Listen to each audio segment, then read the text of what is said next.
حضرت عبداللہ ابن مسعود رضی اللہ تعالیٰ عنہ فرماتے ہیں کہ مومن کی یہ شان ہے کہ جب وہ گناہ کر بیٹھے تو وہ یوں محسوس کرتا ہے جس طرح پہاڑ تلے آ گیا۔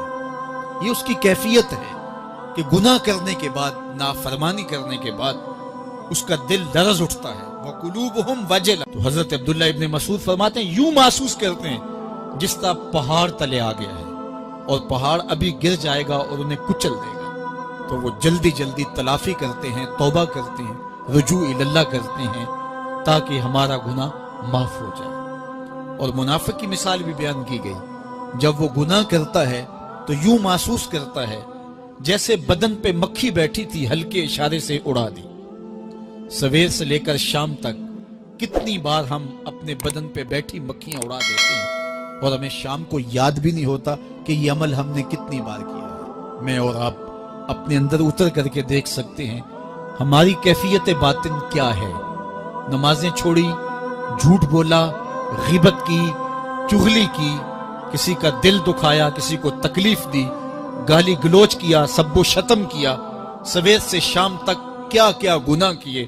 کبھی خیال بھٹکے، کبھی سوچیں آوارہ ہوئیں، کبھی نگاہوں نے بدکاریاں کی، کبھی زبان نے جرم کیے، اور شام کو ہمیں یاد بھی نہیں ہوتا کہ آج ہم نے کیا کیا جرائم کیے، آج ہم نے کیا کیا گناہ کیے۔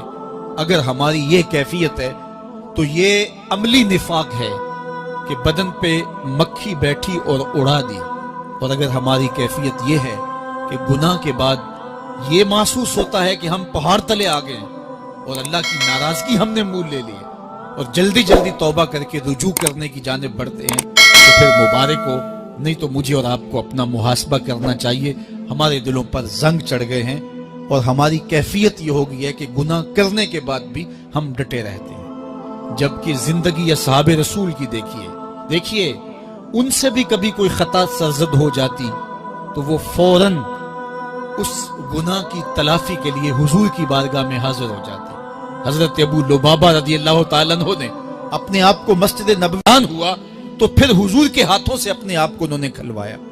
ایک خاتون حضور کی خدمت میں حاضر ہوئی اور عرض کی، یا رسول اللہ صلی اللہ علیہ وسلم، مجھ سے بدکاری سرزد ہو گئی ہے اور میرے پیٹ میں بچہ ہے اور میں چاہتی ہوں کہ آخرت کی سزا کی بجائے دنیا کے اوپر اس کی سزا مجھے دے دی جائے تاکہ میں پاک ہو جاؤں اور صاف ہو جاؤں، کیونکہ آخرت کی سزائیں بہت سخت ہیں۔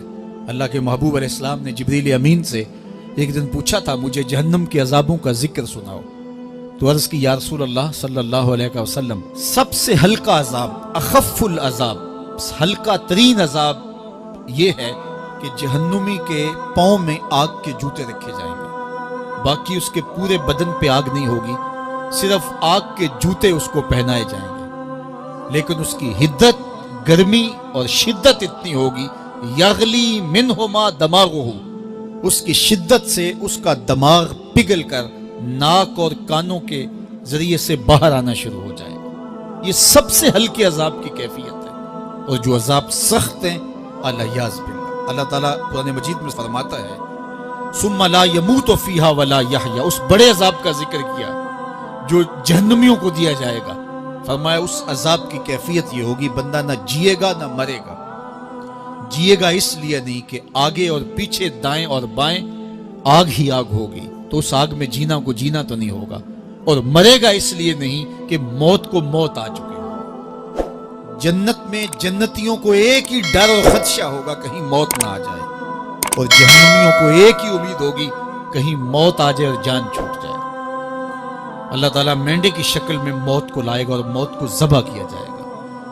جنتی جنت سے اور جہنمی جہنم سے دیکھ رہے ہوں گے، جب موت کو ذبح کر دیا جائے گا، اب موت نہیں ہے، تو جنتی اتنے خوش ہو جائیں گے کہ اگر موت کو موت نہ آئی ہوتی تو یہ خوشی سے مر جاتے، اور جہنمی اتنے مایوس، دکھی اور پریشان ہوں گے کہ اگر موت کو موت نہ آئی ہوتی تو یہ صدمے سے مر جاتے، تو وہ کانوں کے راستے سے باہر آ جائے۔ تو اس نے عرض کی، یا رسول اللہ صلی اللہ علیہ وسلم، میرے اوپر حد جاری کر دیجئے۔ اور اس نے کہا کہ میرے پیٹ میں جو ہے وہ بچہ ہے۔ اللہ کے محبوب علیہ السلام نے فرمایا، جاؤ جب بچہ پیدا ہو تو پھر آنا۔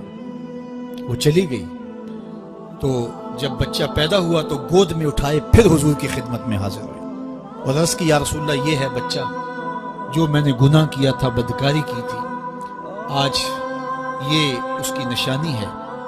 تو اللہ کے محبوب علیہ السلام نے فرمایا کہ اسے لے جاؤ اور اسے دودھ پلاؤ، اور جب یہ کچھ کھانے پینے لگ جائے گا تو پھر آنا۔ تو تھوڑی دیر کے بعد، کچھ دنوں کے بعد وہ دوبارہ حاضر ہوئی اور اس نے اس بچے کے ہاتھ میں روٹی کا ٹکڑا دیا ہوا تھا اور عرض کی یا رسول اللہ دیکھ لیجئے اب یہ روٹی کھانے لگ گیا ہے۔ اللہ اکبر۔ تو اللہ کے محبوب نے فرمایا انہیں لے جاؤ اور جا کے انہیں سنگسار کر دو۔ اس کی یہ حد بنتی تھی، اس کو سنگسار کیا اور اس نے خود یہ سزا اپنے لیے قبول کی۔ مائز ابن مالک اسلمی عرض کی یا رسول اللہ طہرنی، مجھے پاک کر دیجئے۔ میرے حضور نے فرمایا جاؤ اللہ سے معافی مانگو۔ وہ گئے اور معافی مانگی، بے چینی اتنی تھی، پھر آ گئے اور عرض کی طہرنی یا رسول اللہ، حضور مجھے پاک کر دیجئے۔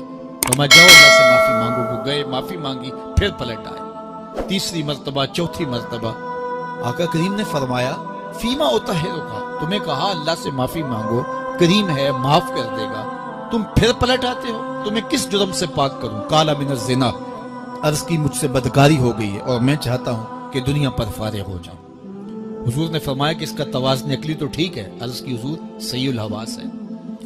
کہا کہ یہ نشے میں تو نہیں کہہ رہا، کسی نے اٹھ کے منہ سونگا، کہا حضور ایسی بات بھی نہیں ہے۔ فرمایا تم سوچ لو کیا کہہ رہے ہو؟ کہا حضور جو میں کہہ رہا ہوں وہ سچ کہہ رہا ہوں، مجھ سے گناہ سرزد ہو گیا اور میں چاہتا ہوں کہ دنیا پر ہی فارغ ہو جاؤں۔ اللہ کے محبوب علیہ السلام نے فرمایا کہ انہیں سنگسار کر دو۔ مائز ابن مالک اسلمی کو سنگسار کر دیا گیا۔ جب ان کا جنازہ اٹھا تو حضور بھی جنازے کے جلوس میں تھے۔